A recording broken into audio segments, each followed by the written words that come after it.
Kantor Wilayah Kementerian Hukum dan HAM Kanwil Kemenkumham, Lampung, mensosialisasikan layanan administrasi hukum umum tentang pendaftaran perseroan perorangan. Kegiatan ini berlangsung di Ballroom Hotel Novotel pada hari Rabu tanggal 18 Mei tahun 2022. Dengan mengusung tema, perseroan perorangan akan meningkatkan daya saing usaha mikro dan kecil di Provinsi Lampung. Kegiatan ini dibuka langsung oleh Kepala Kantor Wilayah Kementerian Hukum dan HAM Lampung, Edi Kurniadi BCIPS HMH. Dalam sambutannya beliau menyampaikan, diharapkan agar seluruh lapisan masyarakat dapat memanfaatkan pelayanan dan kemudahan berusaha dengan kepastian hukum bagi pelaku usaha mikro dan kecil, melalui pembentukan perseroan perorangan untuk pengembangan usaha. Kegiatan sosialisasi layanan administrasi hukum umum mengenai pendaftaran perseroan perorangan di wilayah tahun anggaran 2022 ini,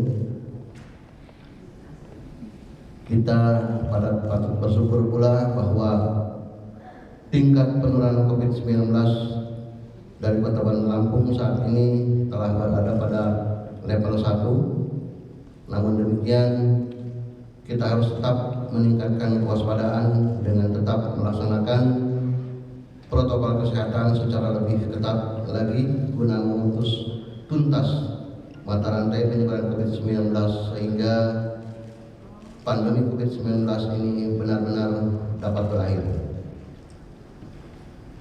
Hadirin yang berbahagia, sebagaimana kita ketahui bahwa pada saat Presiden Republik Indonesia dilantik periode kedua, beliau telah menargetkan 5 hal untuk mengejar berbagai ketinggalan negara kita.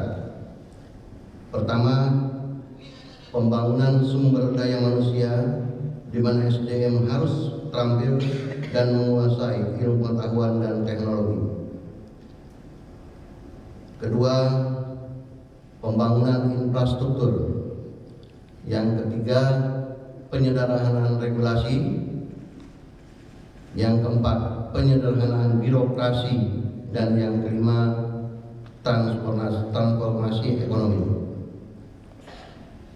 Kebijakan pembangunan ekonomi sebagai leading sektor yang dapat diwujudkan dalam transformasi ekonomi, pemerintah berusaha agar seluruh lapisan masyarakat dapat menikmati pelayanan dan hasil pembangunan dengan memberikan kesempatan yang sama kepada masyarakat untuk berpartisipasi dalam pembangunan ekonomi, yakni dengan menciptakan kemudahan berusaha dan kepastian hukum bagi pelaku usaha mikro dan kecil. Dengan adanya pemangkasan atau revisi terhadap berbagai regulasi yang menghambat penciptaan lapangan kerja dan pengembangan UMKM, hadirin yang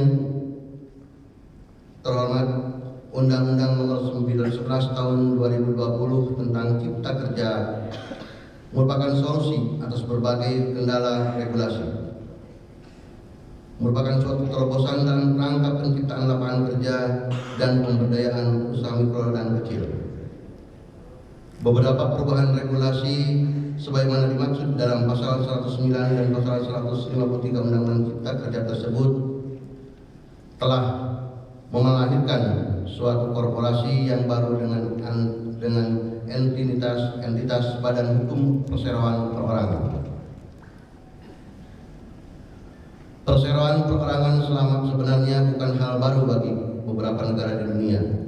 Konsep ini telah dikenal di berbagai negara, namun penyebutan yang berbeda.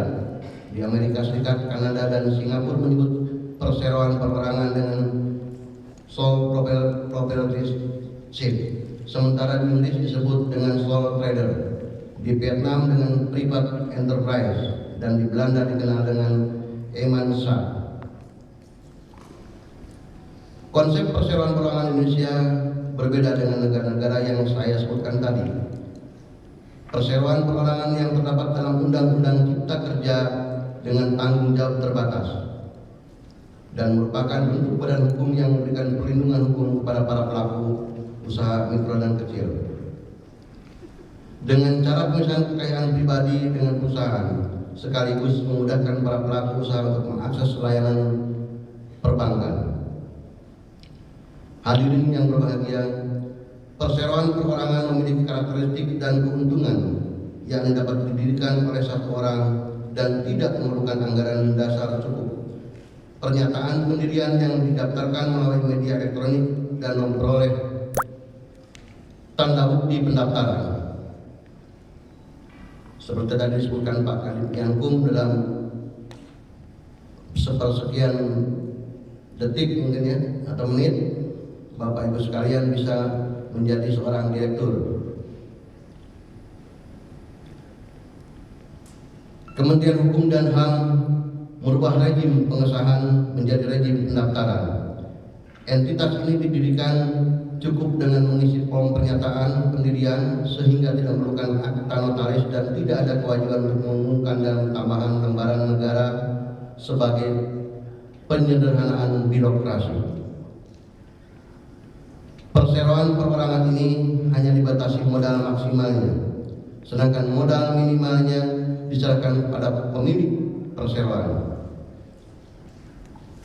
Dalam pengembangan perseroan perorangan, pemilik harus menjalankan sendiri dan mengawasi sendiri one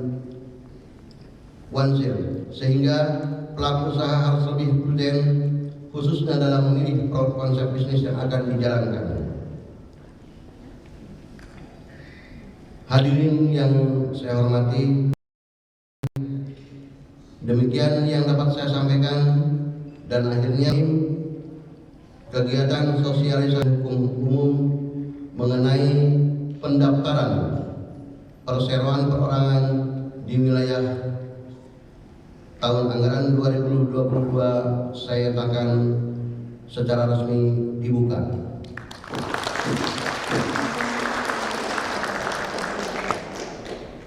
Saya ucapkan selamat mengikuti sosialisasi.